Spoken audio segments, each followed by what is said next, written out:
KPM.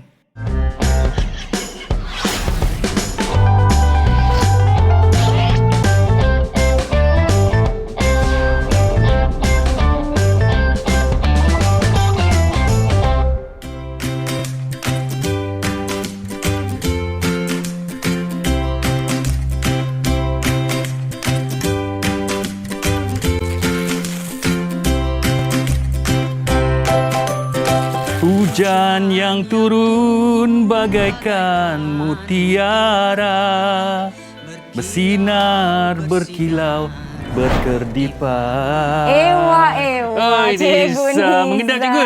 Bukan main, daripada hujung blok saya dah dengar cikgu menyanyi, cikgu. Cikgu memang hobi menyanyi, Nisa. Apa Kalau khabar, Nisa, cikgu? Alhamdulillah, Nisa. Hari ini cikgu awal sikit daripada Nisa, nampak? Ya, saya baru nak jadi pelajar cemerlang. Baiklah, kita tegur kawan-kawan kita dulu. Assalamualaikum semua. Hai, anda sedang menonton Kelab Craft Didik KKD bersama saya Nisa K dan Cikgu Nizam yang tengah menyanyi-nyanyi tadi. Mungkin ada kena-mengena dengan aktiviti seni kita hari ini, Ya, ya, Nisa, cikgu? confirm. Sebabnya, lagu tadi tajuk dia hujan. Ya. Hari ini kita nak menghasilkan satu catatan yang bertajuk Hujan Pelangi. Hujan pelangi. Wah, sungguh Kita menarik. akan mengaplikasikan teknik titisan Teknik titisan. pada catatan kita tu nanti. Baiklah, sebelum itu rakan-rakan di rumah jangan lupa sentiasa jaga SOP di mana saja kita berada. Pelitup muka jangan dilupa, penjarakan fizikal 1 meter atau lebih, kerap cuci tangan menggunakan air dan sabun dan gunakan gel pembasmi kuman untuk sanitasi tangan anda. Baiklah, berbalik kepada tajuk ataupun tema kita hari ini,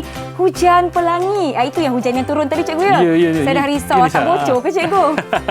Okey, baiklah, untuk teruskan aktiviti seni kita macam biasa, apa barang-barang ataupun peralatan yang kita perlukan, Cikgu Nizam? Okey, pertama sekali kita perlu ada canvas lah, Nisa. Baik. Sebab hari ini tema kita adalah karya dinding. Karya Di mana dinding. nanti apabila karya ini siap, kita boleh gantungkan ia di dinding. Baik. Ya. Okey. Yang keduanya, kita perlu ada pelbagai media jenis akrilik. Itu adalah dua bahan utamanya, dan kemudian kita perlukan peralatan-peralatan seperti pelbagai jenis brus. Okey. Brus pelbagai saiz. Ya. Okey, kalau Nisa tengok, lepas ni Nisa akan bantu cikgu untuk proses melelehkan warna untuk menggunakan teknik titisan. Okey, baik. Boleh tak? Ya. Sabar saya, Cikgu. Okey, dan juga pensel untuk melakar. Melakar. Itu saja kerana hari ini kita di peringkat yang lebih tinggi sedikit daripada apa yang kita buat sebelum ini. Baiklah, sebelum saya tak sabar-sabar nak melirikkan atau menitiskan air pada kanvas kita nanti, apa langkah pertama yang kita perlu lakukan ke atas kanvas kita ni, Cikgu? Okey, pertamanya kita kena melakar. Okey, cikgu nak lukisan ini ataupun karya ini nampak, catatan ini nampak lebih cute. Okey, baiklah. Cikgu pun dah ambil pensel. Apa motif yang cikgu nak lakarkan? Cikgu nak letak motif itik gembo-gembo. Itik gembo-gembo, Cikgu, ya? Kan famous lagu tu, betul? Ya, betul tu. Baiklah, sementara Cikgu Nizam tengah lukis itik gembo-gembo. Kita akan beristirahat seketika, yang di rumah jangan ke mana-mana. Kembali selepas ini di Kelab Craft Didik KKD.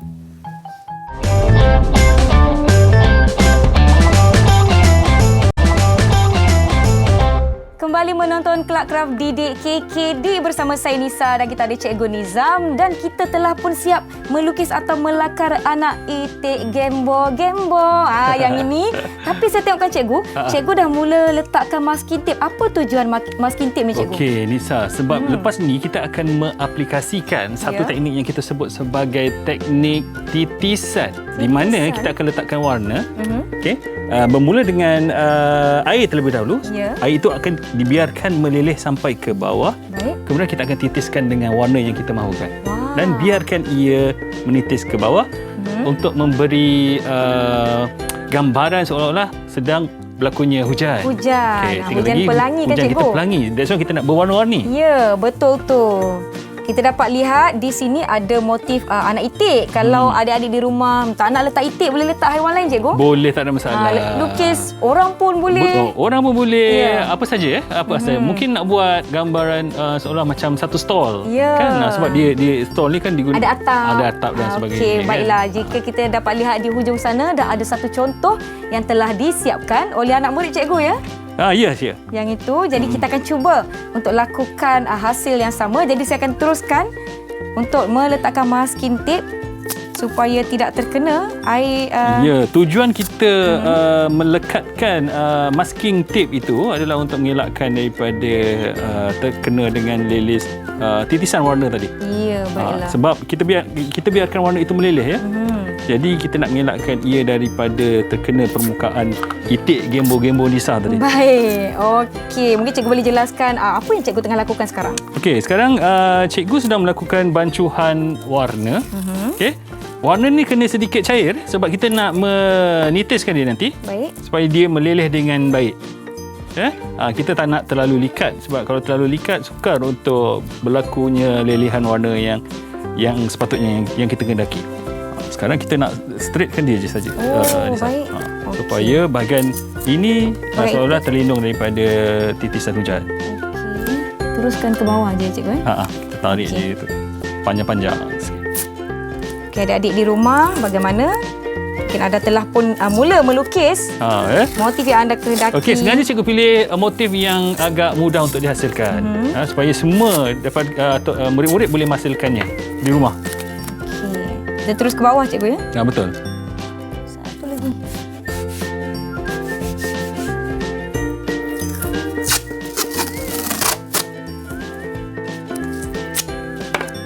Okey, yang ini sampai bawah. Sampai bawah juga. Kita nak border tu.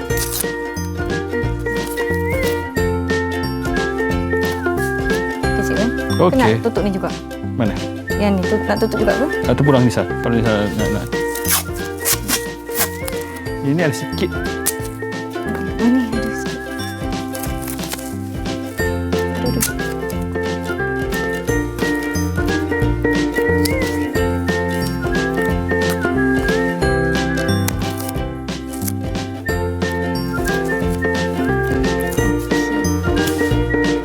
Tak apa, nanti kita boleh touch up dengan warna kemudian.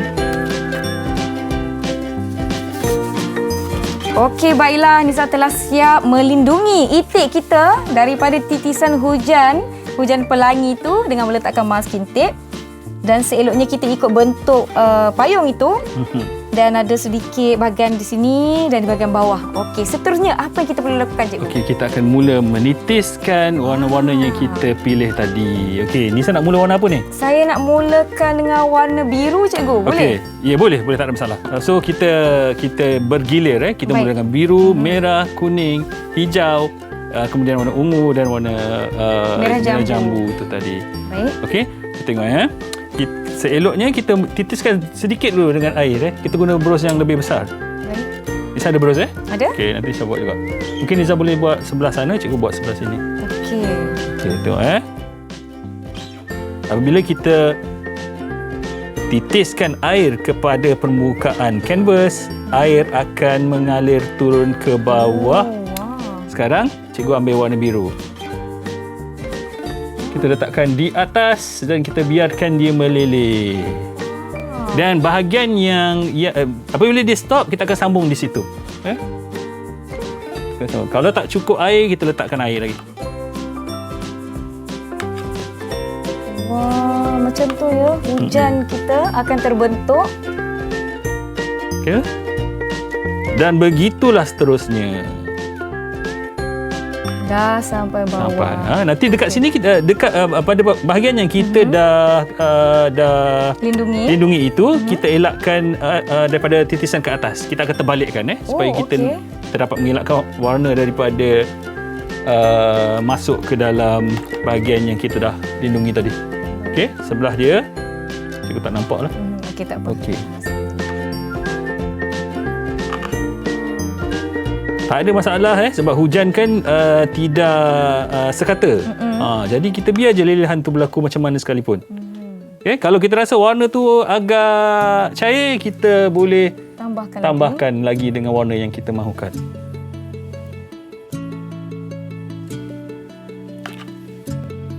Okey, mungkin Nisa nak buat? Okay, boleh cikgu.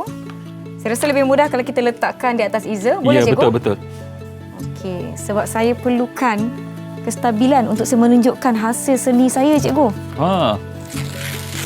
Mungkin kita boleh gunakan 2 atau 3 warna berbeza tapi bergilir. Ya. Okey, saya akan mulakan daripada atas. Kalau kita apa yang kita belajar masa di sekolah, warna pelangi ada berapa Nisa? Ada 7. Ya. So kita boleh bancuh 7 warna. Tapi cikgu buat sini ada 6 warna, memandangkan palette tu agak terhad ruangnya. Kita dah nampak titisan itu berlaku? Ya. Okey, dia berhenti kat sini. Saya teruskan.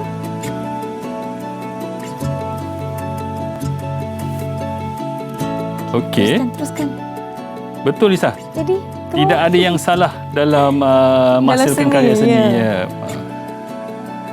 Okey, dia pun dah tiba destinasi. Ya. Cantik. Okey, saya akan teruskan dengan warna seterusnya, cikgu ya. Ya, teruskan. Okey, ini adalah cara. Kalau adik-adik di rumah nak dapatkan buru-buru sekarang ni, semuanya boleh dibeli secara atas online. talian. Ya, atas talian. Okey. Saya akan tambah warna. Baik. Sebelum saya akan kembalikan baris ataupun titisan seterusnya kepada cikgu. Okey. Cikgu mungkin boleh sambungkan. Oh, cikgu. Tak apa, tak usah. Baik. Sebenarnya kita bersihkan sedikit berus apabila kita mahu mengaplikasikan warna yang baru. Okey. Di mana warna itu berhenti, di situlah kita sambung lelehan air ataupun warna yang kita mahukan. Apa akan jadi kalau kita gunakan warna yang tidak dibancuh dengan baik, cikgu? Maksudnya likat. Likat lah. Kalau terlalu likat, dia tidak meleleh lah. Sebab kita mahukan kesan lelehan itu. Kita nak kesan hujan. Ya. Okey. Sekarang warna apa yang kita tak ada lagi? Warna ungu. Warna purple. Warna ungu kita. Kita akan gunakan ikut turutan warna. Kalau kita mulakan dengan warna biru, yang kedua merah, kuning, hijau, ungu dan juga merah jambu, kita mula balik dengan warna biru dan seterusnya. Macam Nisa cakapkan tadi, seni ni ikut interpretasi masing-masing, cikgu kan? Ikut kekreatifan diri anda masing-masing. Jadi sekiranya nak guna 2 warna sahaja, 3 warna sahaja, itu adalah hasil seni anda. Pulang kepada kreativiti masing-masing. Betul tu. Saya pun tak sabar nak lihat hasilnya. Okey, nanti kita boleh gunakan teknik renjisan untuk dapatkan titisan-titisan yang lebih halus. Ada teknik yang lain kita boleh gunakan, cikgu, untuk hasil seni hari ini? Teknik yang lain kita boleh teknik tiupan. Tiupan? Contohnya, kita lelehkan air, kemudian kita tiup menggunakan straw. Wah, guna penyudut meniman tu kita tiupkan pula? Ya. Selalunya murid di sekolah rendah biasa buat. Teknik tiupan. Okey. Saya dah dapat lihat hujannya bagaimana dengan anda semua di rumah. Boleh teruskan aktiviti anda. Kita akan terus menyiapkan hasil seni kita pada hari ini. Jadi kita akan berhenti seketika. Yang di rumah jangan ke mana-mana. Kembali selepas ini di Kelab Kraft Didik KKD.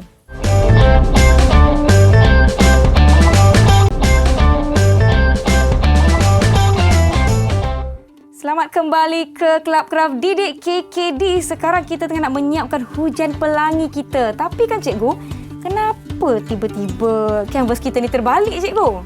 Ya Nisa. Tadi kita ada melindungi permukaan itik ini dengan masking tape. Ya. Kita tidak mahu apabila kita menitiskan warna atas, tadi, di celah-celah masking tape itu akan dimasuki oleh air. Ya. Jadi kita terbalikkan. Itu cara untuk melindungi itik gembok-gembok kita sebelum kita mewarnakan itik ini. Kita akan teruskan. Itik tu nanti cikgu difahamkan Nisa nak warnakan dengan shape dia sahaja, betul? Daripada rupanya sahaja kan? Betul tu. Warna apa yang Nisa cadangkan? Kita guna warna hitam lah, cikgu. Sebab nak menampilkan emosi. Wah, kisah di sebalik ya. Emosi itik tu, kesedihan seekor itik. Ada kegembiraan sebenarnya di sekeliling dia. Okey. Itu adalah interpretasi daripada Nisa. Ya, saya. Sebab cikgu tidak berfikir sejauh itu. Dia biasalah manusia, cikgu, kita fikir sedih tapi sebenarnya ada je perkara-perkara yang mengembirakan, cikgu, di sekeliling kita. Okey. Tapi kalau kita melindungi perasaan kita kan, kita duduk sorang-sorang macam itik berpayung, kita tak dapatlah rasa hujan pelangi tu. Betul tak, cikgu? Betul Nisa. Wah, begitulah kisah seekor itik dari kacamata Nisa. Okey. Kita sudahkan hujan pelangi kita. Ini adalah lelehan ataupun titisan hujan yang terakhir. Dan kita biarkan dia spread. Dia. Okey, baiklah. Mungkin sikit sini biru Nisa. Warna biru ya, baik cikgu. Okey. Sekarang kita nak dapatkan titisan-titisan yang lebih halus.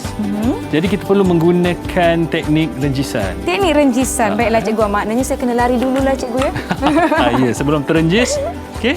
Kita mungkin gunakan berus yang lebih besar Lebih lebar, baik. Lebih lebar. Macam ni. Okey, macam ni okeylah kot. Okey, silakan cikgu. Kadang-kadang teknik ini kita boleh gunakan dengan cara bagaimana? Kita splash kan dengan jari kita. Dengan jari kita.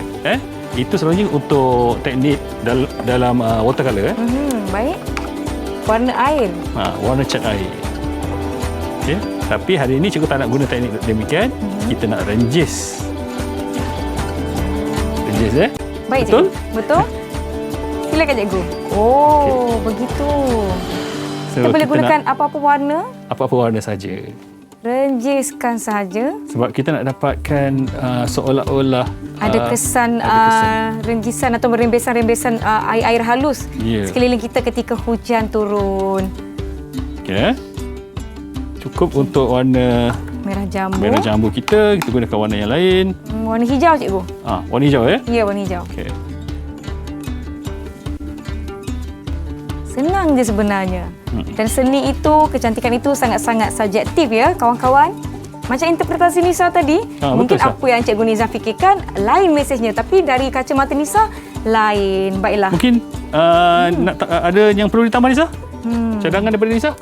Saya rasa okey ni. Ya. Dah cukup wow. Okey, baiklah. Okey. Perlu tak kita nak renjiskan dengan semua warna Nisa? Tak perlu. Mungkin kita boleh pilih beberapa warna yang kita mahu. Baiklah, kita dah pun sediakan atau persiapkan hujan pelangi kita. Kemudian apa langkah seterusnya cikgu? Okey, kita tunggu kering sedikit. Kemudian kita akan menanggalkan lapisan masking tape tadi untuk kita warnakan rupa itik gembo-gembo tadi. Baiklah. Jadi adik-adik di rumah boleh angkat. Mungkin boleh letak di depan kipas untuk dan sebagainya. Baik. Okey. Okey, baiklah. Saya rasa kita dah boleh buka pelekat masking tape tu. Silakan cikgu. Okey, kita akan buka perlahan-lahan dan biarkan dia kering. Mungkin akan ada kesan yang tidak sekata ataupun kesan daripada penyebaran warna. Baik. Tidak mengapa, nanti kita akan touch up menggunakan warna putih untuk background. Ya. Okey. Background pada bahagian itik ini Nisa, kita tak kita sepatutnya kita biarkan warna canvas saja. Tapi kalau berlakunya warna yang spread pada bahagian itu, kita akan touch up dengan menggunakan warna putih. Baik. Okey, kita buka perlahan. Tengok bahagian tu tetap akan ada bahagian-bahagian di mana warna itu spread masuk ke dalam masking tape kita. Okey. Tapi kita akan betulkan dengan warna akrilik kita cikgu kan? Ya, betul. Kita akan gunakan warna putih untuk melindungi memperbaiki permukaan yang telah spread tadi Baik. Okey. Seperti kita dapat lihat di sini kawan-kawan. Sebab tu kita tidak meletakkan ataupun menitiskan warna dari atas, kerana kalau kita mula pada atas mungkin dia akan bocor dengan lebih teruk cikgu ya. Yang ini ada sikit-sikit yang masih boleh kita perbaiki. Baiklah, tiba masa untuk kita warna. Saya tak sabar ni cikgu. Saya nak lihat itik saya yang sedang bersedih ni. Nisa nak warna ke cikgu warna? Cikgu mulakan dulu. Okey, cikgu mulakan dengan warna. Kita nak warna hitam tadi ya? Ya, betul. Okey. So, kita akan gunakan warna hitam untuk shape itik gembo-gembo kita. Ya.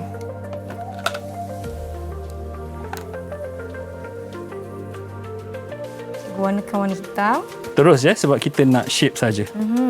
So sayapnya tidak lagi kelihatan apabila kita telah maksudnya menyapukan sebuah warna untuk shape tersebut.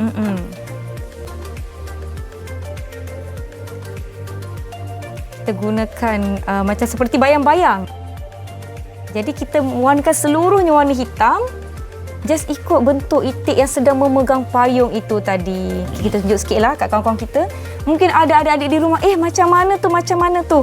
Macam ni adik-adik. Kita nak melakukan kelainan sedikit kalau kita bandingkan dengan catatan yang asal itu. Ya, betul tu. Okey, cikgu silakan. Ikut sahaja bentuk badan itik tersebut. Okay. Pada bahagian outline. Kan kita perlu berhati-hatilah kalau kita kita nak mengelakkan berlakunya kesilapan yang agak besar. Ya. Mungkin adik-adik di rumah tak semestinya menggunakan warna hitam. Ini mungkin boleh digunakan untuk membayangkan itik ini berada dalam satu posisi atau situasi siluet, cikgu ya? Ya, betul. Boleh guna apa-apa warna yang anda nak. Kalau nak lukis, nak warna paruh itik, kepak itik tu pun boleh juga, tak ada masalah. Ya, tak ada masalah. Selalunya kita belajar daripada peniruan.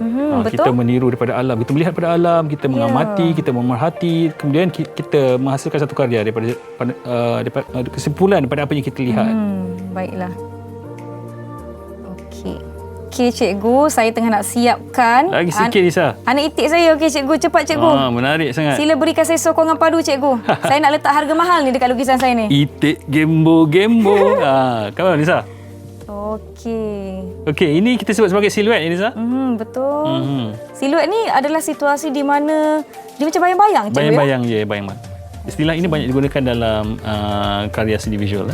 Baik, okey. Saya touch sikit. Alhamdulillah, kita telah berjaya menyiapkan karya Hujan Pelangi kita. Ya, betul. Tinggal kita tunggu dia kering sedikit sahaja. Ya, jadi inilah hasil seni kita pada hari ini kawan-kawan. Ini itik saya yang dia tengah sedih dan dia lindungi diri dia daripada perkara yang seronok, sebenarnya yang gembira di keliling dia. Wah, begitu.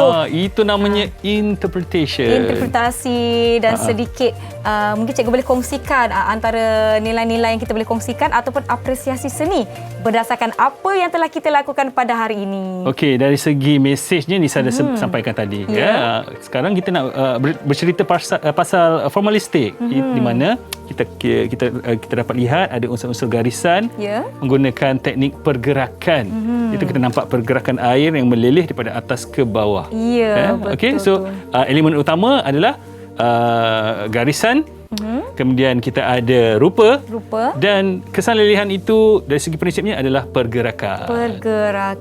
Baiklah, adik-adik di rumah, diharapkan adik-adik semua dapat cuba dan lakukan hasil seni yang seperti kita lakukan pada hari ini, dan diharapkan anda berkongsi dengan hasil kerja adik-adik semua di laman sosial dengan hashtag Seni Untuk Semua, kerana semua orang mampu menghasilkan hasil seni dan kraft. Terima kasih banyak-banyak Cikgu Nizam. Terima kasih juga Nisa kerana menjemput Cikgu. Ya, saya rasa bilik saya sekarang ni dah jadi macam galeri Cikgu.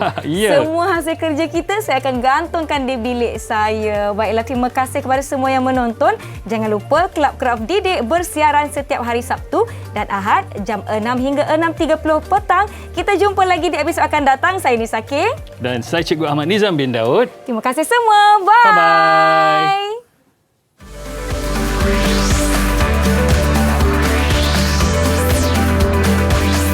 Didik TV KPM